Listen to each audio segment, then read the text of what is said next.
بسم اللہ الرحمن الرحیم۔ السلام علیکم۔ میری زندگی بہت عجیب تھی۔ میں 14 سال کی تھی جب میری شادی کروا دی گئی، اور شادی کے پہلے سال میری ایک بیٹی پیدا ہوئی، لیکن چھوٹی عمر میں ماں بننے کی وجہ سے میں مرتے مرتے بچ گئی تھی، لیکن کسی کو میرا خیال نہیں تھا۔ اس سب کے باوجود بھی اگلے 2 سال تک پھر سے مجھ سے اولاد پیدا کروانے کی کوشش کی گئی، لیکن اللہ کی رضا تھی کہ 2-3 مہینے کے حمل کے بعد ہی میرے دونوں بچے ضائع ہو گئے۔ ڈاکٹر نے کہا کہ اگر بچے پیدا کرتی تو تمہاری جان کو خطرہ بھی تھا، لیکن بچے ضائع ہونے کی وجہ سے تمہارا نقصان ہوا ہے۔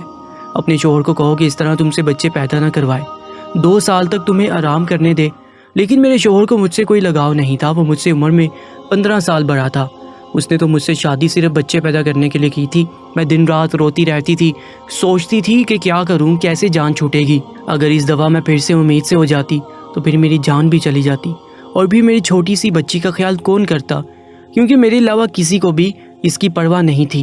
سب کا یہی کہنا تھا کہ بیٹا کیوں نہیں پیدا ہوا، لیکن قسمت کو مجھ پر ترس آ گیا، اور میرا وہ شوہر جو مجھے کبھی نہیں سمجھتا تھا، مجھ پر ہاتھ اٹھاتا تھا اور بس مجھے بچے پیدا کرنے کی مشین بنانا چاہتا تھا، ایک دن حادثے میں چل بسا۔ اس کے بعد مجھے میرے گھر واپس بھیج دیا گیا۔ میں 20 سال کی تھی جو میری دوسری شادی کروا دی گئی، ایک ایسے شخص سے جس کا پہلے سے ہی ایک بیٹا تھا اور میری بیٹی تھی۔ ہم دونوں ایک جیسے تھے، اس لیے ہماری شادی ہو گئی، ورنہ مجھے رشتہ بھی نہ ملتا۔ میری عمر کم تھی، اس لیے وہ لوگ بھی مان گئے۔ اس کا بیٹا میری بیٹی سے 2 سال چھوٹا تھا، اس کے بیٹے کا نام خرم تھا اور میری بیٹی کا نام فاطمہ تھا۔ ہم لوگ ساتھ رہنے لگے اور وقت اسی طرح گزرنے لگا۔ فاطمہ 17 سال کی ہو گئی اور خرم 15 سال کا جب خرم کے والد صاحب اس دنیا سے چلے گئے۔ ان کی طبیعت بڑی خراب رہتی تھی، اس لیے ان کی بیماری کے ساتھ ہی اس طرح گزر بسر ہو رہا تھا۔ گھر ہمارا تھا، اس لیے کرائے کی ٹینشن نہیں تھی۔ ایک دن ہم سب سو رہے تھے کہ بہت ہی زور سے آواز آئی۔ میرا تو دل بیٹھ گیا، میں بری طرح ڈر گئی۔ میں نے دیکھا یہ تو خرم کے کمرے سے آواز آئی تھی اور اس کمرے کا چھت گر چکا تھا۔ میں بری طرح گھبرا گئی کہ کہیں خرم بھی تو نیچے دب تو نہیں گیا۔ وہ تو میرے شوہر کی آخری نشانی تھی، میرا اپنا بیٹا نہ صحیح لیکن بیٹوں سے بھی زیادہ بڑھ کر تھا، اور مجھے ہی امی کہتا تھا۔ میں بھاگ کر اس طرف گئی تو دیکھا کہ وہ وہاں پر نہیں تھا، اور شاید باتھ روم تک جانے کے لیے اٹھا تھا، اور شاید اس کی جان بخشی ہوئی تھی کیونکہ اس کے کمرے کا چھت گر گیا تھا۔ ہم نے شکر کیا کہ جان بچ گئی، لیکن اب ہمارے پاس اتنے پیسے نہیں تھے کہ ہم دوبارہ سے چھت ڈال سکتے۔ اس کمرے کا تو کباڑ بن گیا، ساری چھت گر چکی تھی اور بس اس کو اسی کی حال پر چھوڑ دیا۔ اس کے بعد میں نے اپنے لیے بستر کچن میں ڈال دیا اور کمرے میں دونوں بچوں کو سونے کے لیے کہہ دیتی، کیونکہ باہر تو بہت زیادہ سردی تھی اور باہر کوئی سو نہیں سکتا تھا۔ دونوں کمرے میں سو جاتے تھے، مجبوری تھی، کیا کرتے۔ ایک کمرے میں تو دکان ڈال کے دی تھی میرے شوہر نے، گھر میں 3 ہی تو کمرے تھے اس گھر کے۔ یوں تو ہم 3 لوگوں کے حساب سے کمرے مناسب تھے، لیکن ایک دکان کے لیے کمرہ بھی ضروری تھا۔ شکر ہے کہ دکان والے کمرے کا چھت نہیں گر گیا۔ اب مجبوری تھی، کیا کر سکتے تھے، گزارا تو کرنا ہی تھا۔ ایک دن میرا بیٹا بیٹی کے کمرے میں سویا تو صبح کچھ ایسا ہوا کہ میں حیران رہ گئی۔ خرم تو اٹھ کر ناشتہ کرنے بھی بیٹھ گیا، جبکہ فاطمہ ابھی تک جاگ ہی نہیں رہی تھی، لیکن وہ اتنی دیر تک تو کبھی بھی نہیں سوتی تھی۔ اس کی عادت تھی کہ وہ صبح جلدی جاگ جایا کرتی تھی۔ اس کو آواز دی تو وہ اٹھ نہیں رہی تھی۔ تھوڑی دیر کے بعد میں نے اس کو چیک کیا تو پتہ چلا کہ وہ بے ہوش ہو چکی ہے۔ میں بری طرح گھبرا گئی کہ کیا ہو گیا ہے اس کو۔ فوراً خرم کو کہا کہ محلے والے ڈاکٹر کو بلا کر لائے۔ ڈاکٹر آیا تو اس نے یہی کہا کہ بے ہوش ہو گئی ہے، لڑکی کافی کمزور ہے، خون کی بھی کمی ہے، کوئی بھاری کام نہ کروائیں، اس سے آرام کروائیں اور پھل فروٹ دودھ وغیرہ کھلائیں، ٹھیک ہو جائے گی۔ جب بیٹی کو ہوش آیا تو میں نے پوچھا کہ کیا ہوا، تو کہنے لگی کہ بس ایسے ہی بیٹھے بیٹھے بے ہوش ہو گئی تھی۔ میں نے اپنی بیٹی کو کہا کہ آرام کریں، میں اس کے لیے ناشتہ بنا کر لاتی ہوں۔ جب میں ناشتہ بنا کر کمرے میں واپس آئی تو وہ کمرے میں نہیں تھی اور کمرے کے بستر پر چادر بھی نہیں تھی۔ میں نے باہر جا کر دیکھا تو وہ اسی چادر کو بیٹھ کر دھو رہی تھی۔ میں فوراً غصہ ہو گئی اور میں نے کہا کہ ابھی بھی تجھے ہوش آیا ہے؟ وہ تو یہاں پر بیٹھ کر کام کر رہی ہے۔ ڈاکٹر نے کہا ہے کہ آرام کرنا ہے، کچھ کھائے پیے گی تو ٹھیک ہو جائے گی۔ اور یہ تو پھر سے کام کرے گی، دوبارہ بے ہوش ہو جائے گی، چل اٹھ جا یہاں سے۔ تو کہنے لگی کہ نہیں، مجھے یہ چادر دھونی ہے، بستر پر بچھانے کے لیے ایک ہی چادر ہے ہمارے پاس۔ میں نے کہا کہ اچانک سے چادر دھونے کا کیا بھوت سوار ہو گیا تیرے سر پر؟ اتنی تو چادر گندی نہیں تھی، چھوڑ دے اس کو، میں خود دھو دوں گی۔ لیکن میری بیٹی نے میری بات نہ مانی اور چادر کو دھو کر تار پہ پھیلا کر اس کے بعد ہی ناشتہ کیا، پھر تھوڑی دیر کے لیے سو گئی۔ خرم تو پھر چلا گیا، اس کو صرف میٹرک تک کی پڑھائی کروائی تھی، اب تو ایک کریانے کی دکان پر کام بھی کیا کرتا تھا۔ گھر والی دکان میں خود ہی چلا لیتی تھی، ویسے بھی اس دکان میں زیادہ تر بچے ہی آتے تھے۔ دن اسی طرح گزر گیا اور خرم نے کہا کہ میں کھانا کھا کے آیا ہوں۔ وہ دیر سے آیا تھا۔ فاطمہ پہلے ہی کمرے میں جا کر سو چکی تھی۔ وہ جا کر کمرے میں سو گیا۔ میں نے کچن میں چارپائی ڈالی تھی۔ جگہ بدلنے کی وجہ سے نیند نہیں آ رہی تھی۔ اپنے شوہر کو یاد کر رہی تھی۔ دوسرا شوہر بہت اچھا تھا، میرا بہت خیال رکھتا تھا۔ اس نے کبھی مجھے میری پچھلی شادی کا تانا بھی نہیں دیا۔ میری بیٹی کو وہ ہمیشہ اپنی بیٹی سمجھتا تھا، اور میں نے بھی خرم کو کبھی یہ نہیں بتایا کہ وہ میرا ستیلا بیٹا ہے۔ اس نے بھی اپنے حصے کا پیار مجھ سے لے لیا۔ ویسے بھی اب ہمیں اسی کا سہارا تھا، کیونکہ وہ اس گھر میں مرد تھا، ورنہ ہم دو عورتیں کہاں جاتی۔ کام بھی اچھے طریقے سے کر رہا تھا۔ میں نے اسے کہا کہ اپنے آگے کی پڑھائی پرائیویٹ کریں، کیونکہ اگر اس کے پاس کوئی اچھی ڈگری ہوگی تو کوئی اچھی نوکری مل جائے گی۔ وہ میری ہر بات مان لیتا تھا۔ صبح صبح پھر سے کچھ ایسا ہوا کہ میں حیران رہ گئی۔ فاطمہ پھر سے بے ہوش ہو چکی تھی، اور اس بار تو اس کی شکل دیکھ کر لگ رہا تھا کہ جیسے اس کے جسم کا سارا خون ہی کھینچ لیا گیا ہے۔ بالکل پیلی پڑ گئی تھی۔ پھر سے ڈاکٹر کو بلایا۔ ڈاکٹر نے وہی بات کہی کہ میں نے آرام کرنے کو کہا تھا اس کو۔ کھانے میں کیا کھلایا تھا؟ میں نے ساری تفصیل بتائی۔ میں نے کہا کہ یہی بنا کر دی تھی، اور پھل فروٹ بھی کھلائے تھے۔ پورا دن کوئی کام بھی نہیں کیا تھا۔ تو ڈاکٹر نے کہا کہ پھر دوبارہ سے کیسے اتنی کمزوری ہوگی؟ آپ اس بات کو سیریس لیں، نہیں تو آپ کی بیٹی کی جان کو بھی خطرہ ہو سکتا ہے، کیونکہ اس طرح سے اچانک بے ہوش ہو جانا اور کئی گھنٹے تک بے ہوش رہنا کوئی معمولی بات نہیں ہے۔ ڈاکٹر نے سختی سے تلقین کی۔ وہ وہاں سے چلا گیا۔ میں نے بھی اپنی بیٹی کو جب ہوش میں دیکھا تو اسے کہا کہ تو نے پھر سے اب کوئی کام کیا تو مجھ سے برا کوئی نہیں ہوگا۔ لیکن تھوڑی دیر بعد یہ دیکھ کر میں حیران رہ گئی کہ وہ پھر سے چادر کو دھو رہی تھی۔ اس دفعہ تو میں اسے دور سے دیکھ کر حیران رہ گئی، کیونکہ جو بھی وہ کر رہی تھی وہ سب کچھ معلوم تھا۔ وہ بے ہوشی سے اٹھ کر چادر کو کیوں دھونا شروع کر دیتی تھی؟ یہ سب کچھ کیا ہو رہا تھا؟ تب سے بے ہوش ہو رہی تھی جب سے میرے بیٹے نے اس کے کمرے میں سونا شروع کیا تھا۔ میرا بیٹا اس کے لیے غیر محرم تھا، لیکن بچپن سے دونوں ایک ساتھ پلے بڑے تھے۔ ان دونوں میں تو بہن بھائیوں سے بھی زیادہ محبت تھی۔ پھر ایسا کیا ہو رہا تھا کہ میری بیٹی کی طبیعت دن بہ دن خراب ہوتی جا رہی تھی؟ وہ جوان لڑکی تھی، ابھی تو اس کی شادی بھی نہیں ہوئی تھی۔ جوانی میں تو بہت طاقت ہوتی ہے۔ عورت کا بیڑا غرق تو تب ہوتا ہے جب وہ بچے پیدا کرتی ہے، تو اس کے اندر بالکل بھی طاقت نہیں رہتی۔ لیکن جوان لڑکیاں یوں بے ہوش ہونے لگیں، یہ تو کوئی نارمل بات نہیں تھی۔ اسے چادر دھو کر تار پر پھیلا دی، اور آس پاس بھی اسے دیکھ رہی تھی کہ جیسے میں نے اسے دیکھا تو نہیں ہے۔ میں کچن میں کھڑی یہ سب کچھ دیکھ رہی تھی۔ میں نے بھی اس کو جتایا نہیں، لیکن میری بیٹی کر کیا رہی تھی؟ وہ جا کر پھر سے بستر پر لیٹ گئی، اور اس نے اپنے اوپر کرنے والی چادر اوڑھ لی تاکہ مجھے پتہ نہ چلے نیچے والی چادر ہے یا نہیں۔ میں نے اس کو ناشتہ کروایا اور دوائی دی۔ دکان اچھی نہیں چل رہی تھی۔ ہماری دکان پر کوئی بڑا گاہک نہیں آتا تھا، صرف بچے ہی گولیاں ٹافیاں لینے آتے تھے، جو 5-10 روپے دے کر چلے جاتے۔ اس طرح سے تو کام نہیں چلنے والا تھا۔ میں بہت پریشان تھی، لیکن یہ بات اپنے بچوں کو نہیں بتائی۔ خرم کو کچھ بھی نہیں بتایا، کیونکہ وہ پہلے ہی نوکری کر رہا تھا اور کیا کرتا، اور اپنی بیٹی کو بھی نہیں بتایا، چونکہ پہلے ہی اسے چکر آ رہے تھے۔ ظاہر ہے اس نے کسی بات کا دباؤ تو لیا ہوا تھا۔ اب اگر ایسے میں یہ بات بھی بتاتی تو وہ اور بھی زیادہ پریشان ہو جاتی، لیکن میں خود بہت پریشان تھی۔ اوپر سے ڈاکٹر نے کہا تھا کہ بیٹی کو اچھی چیزیں کھلائیں، لیکن گھر میں تو دال روٹی کے بھی پیسے پورے نہیں ہو رہے تھے۔ لیکن ایک دن کچھ بہت ہی عجیب ہوا۔ میں نے اپنے بیٹے اور بیٹی کو کچھ ایسی باتیں کرتے ہوئے سنا جن کی مجھے بالکل بھی سمجھ نہیں آئی۔ میرے بیٹے نے کہا، یہ تم نے تو ابھی سے اپنی طبیعت خراب کر لی ہے، اس طرح تو نہیں چلے گا۔ اگر تمہیں اتنا مسئلہ ہو رہا ہے تو پھر ہم یہ سب نہیں کر سکتے۔ میری بیٹی نے کہا کہ نہیں، مجھے یہ کام کرنا ہے، اسی طرح کے موقع نہیں ملتے ہیں، اور مجھے کیا پتا تھا کہ میرے ساتھ یہ سب کچھ ہو جائے گا۔ مجھے تو پتہ ہی نہیں تھا کہ میرے اندر اتنی بھی جان نہیں ہے۔ میرے بیٹے نے کہا کہ اب تو تمہیں پتہ ہے نا، تمہاری زندگی کو داؤ پر نہیں لگا سکتے۔ تو میری بیٹی کا کہنا تھا کہ نہیں، صرف 2-4 ہفتوں کی تو بات ہے، اس کے بعد یہ موقع نہیں ملے گا۔ یہ دونوں کسی کام کی بات کر رہے تھے، کس موقع کی بات کر رہے تھے، کیا ہو رہا تھا یہ سب کچھ ان کی باتوں کی کچھ سمجھ نہیں آ رہی تھی۔ ایک دن تو یہ منظر دیکھ کر حیران رہ گئی کہ صبح صبح ہی میری بیٹی نے چادر کو پھر سے دھو کر دیوار پر ڈالا ہوا تھا، اور وہ ایک طرف کھڑی ہو کر الٹی کر رہی تھی۔ میں نے کہا کہ کیا ہو گیا تمہیں؟ تو کہنے لگی کہ اچانک سے میرا دل خراب ہو گیا۔ میں نے کہا کیا مطلب ہے اس بات کا کہ دل خراب ہو گیا تمہارا؟ کیا کھا رہی ہو تم ایسا؟ اور چادر کو بار بار کیوں دھوتی ہو؟ کیا چھپا رہی ہو؟ اگر مجھے پتا چلا کہ تم نے کوئی ایسی حرکت کی ہے جس سے میری اور تمہارے باپ کی عزت داؤ پر لگ گئی تو میں تمہیں کبھی معاف نہیں کروں گی۔ میری بیٹی حیران رہ گئی۔ اس نے کہا، میاں آپ کس طرح کی باتیں کر رہی ہیں؟ آپ نے کوئی فلم دیکھی ہے, کوئی ڈرامہ دیکھا ہے, یا کسی نے آپ کے کان بھرے ہیں جو اس طرح کی باتیں کر رہی ہیں؟ میں ایسا کیا کروں گی؟ اور اگر میں نے اس چادر کو دھویا ہے تو کیا ہو گیا؟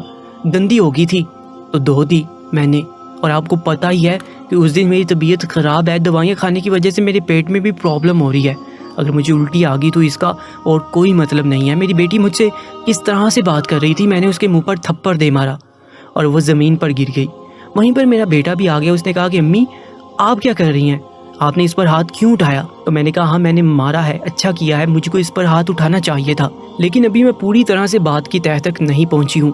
جس دن مجھے پتہ چل گیا تم دونوں کے بارے میں, اس دن دیکھنا. اب مجھے خود پتہ نہیں کہ مجھے کیا ہو گیا تھا. میرے دل میں جو بات آ رہی تھی میں نے وہی بول دی, جو کہ مجھے اس طرح نہیں کرنا چاہیے تھا. رات کو اچانک میری آنکھ کھلی اور میں نے دیکھا کہ میرے بچوں کے کمرے کی لائٹ آن تھی. اس وقت وہ کیا کر رہے تھے؟ ان کو تو اس ٹائم سو جانا چاہیے تھا, اور مجھ سے تو شام کو کہہ رہے تھے کہ آج ہم جلدی سو جائیں گے. میں جب کمرے کے قریب گئی تو وہ جو نہ صرف جاگ رہے تھے بلکہ باتیں بھی کر رہے تھے, کسی بات پر بہت زیادہ خوش ہو رہے تھے.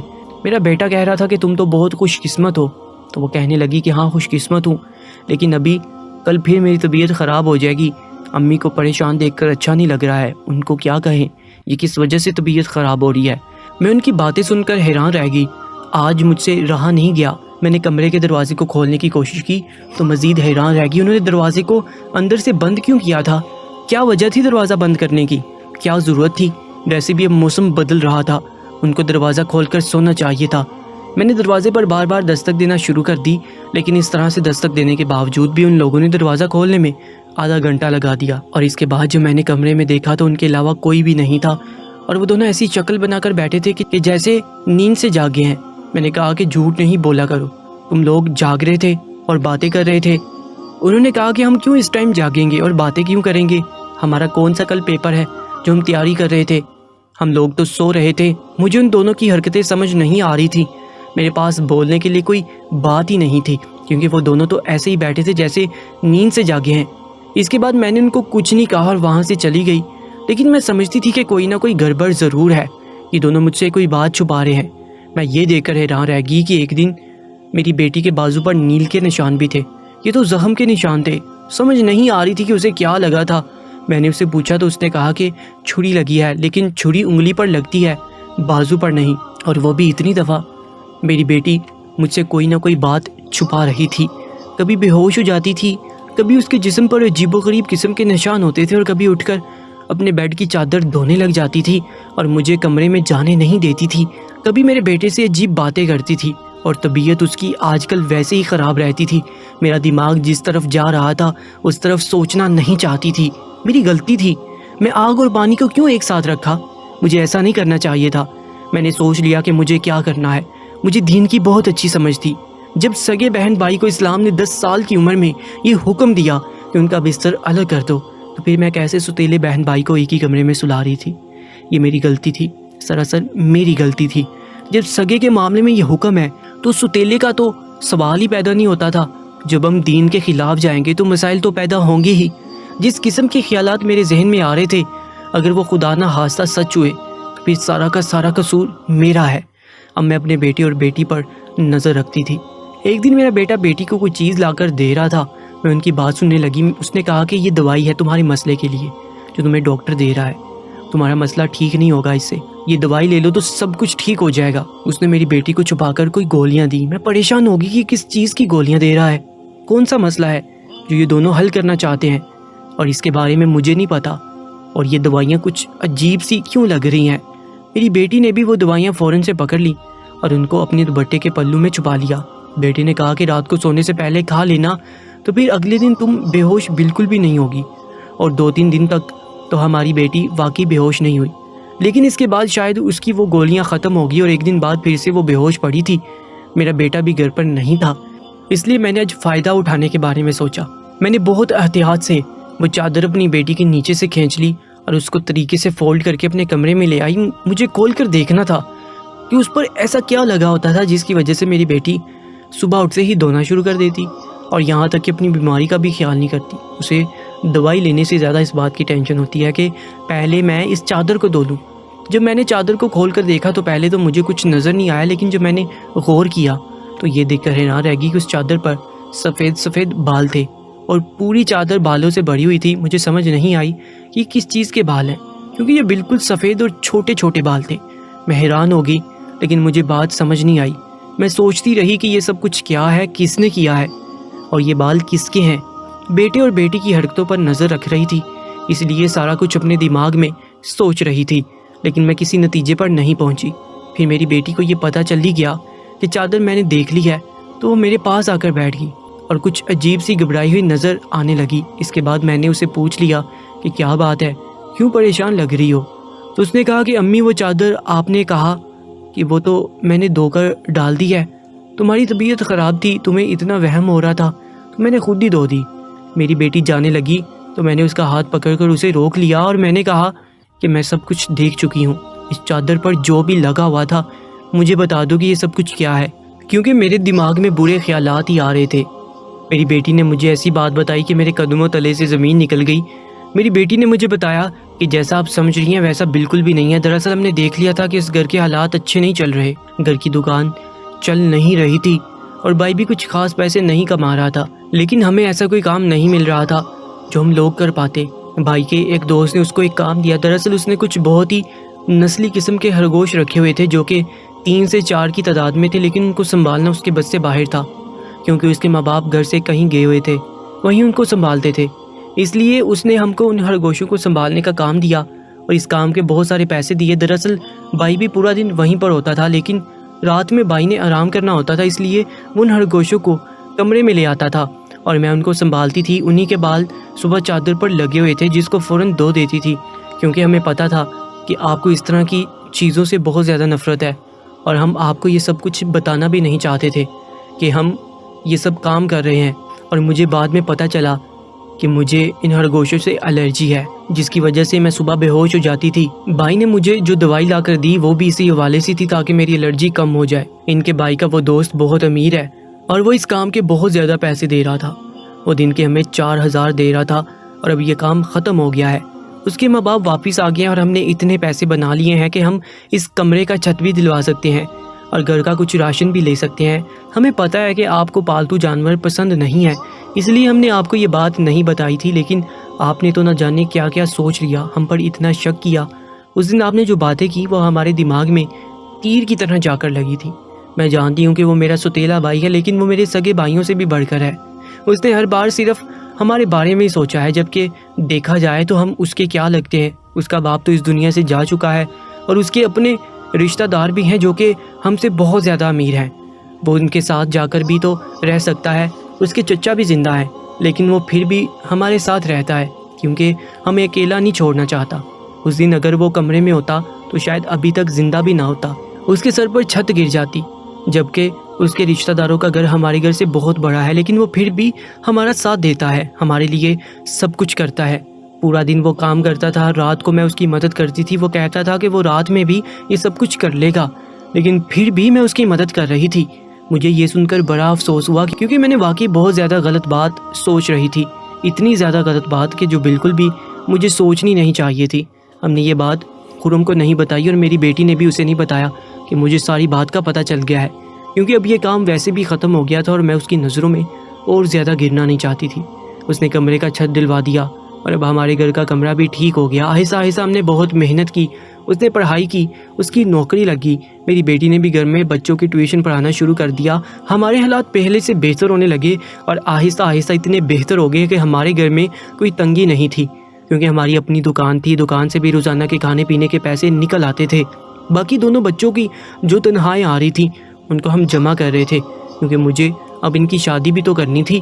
بیٹی کی شادی کروں گی اور بیٹے کے لیے پیاری سی بہو لے کر آؤں گی تو میری بھی ایک نئی فیملی پھر سے بن جائے گی۔ اس گھر میں میری ایک اور بیٹی آ جائے گی بہو کے روپ میں، اس گھر میں آئے گی، پھر اس کے دم سے کچھ بچے بھی اس گھر میں آ جائیں گے اور اس گھر میں رونق لگ جائے گی۔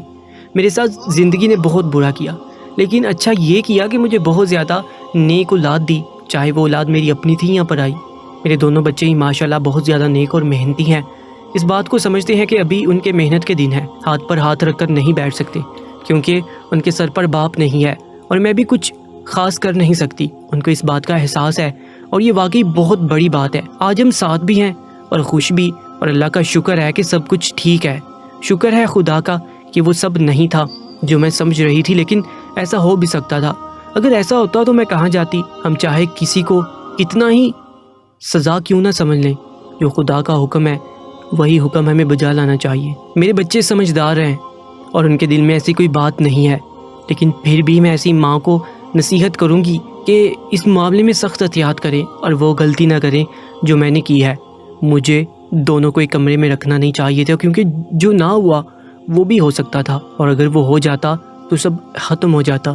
ہمیں سب سے پہلے اپنے رب کا حکم سامنے رکھنا چاہیے، اور رب کا یہی حکم ہے کہ 10 سال کے بچے جب ہو جائیں تو ان کا بستر الگ کر دو، اور اگر یہ حکم ہے تو یقیناً اس کے پیچھے مصلحت بھی ہے۔ آج کی سچی کہانی کے بارے میں اپنی قیمتی رائے سے ہمیں آگاہ کیجیے گا، اور ہمارے چینل درباری ٹی وی کو سبسکرائب کر لیجیے گا۔ اپنا بہت زیادہ خیال رکھیں۔ اللہ نگہبان۔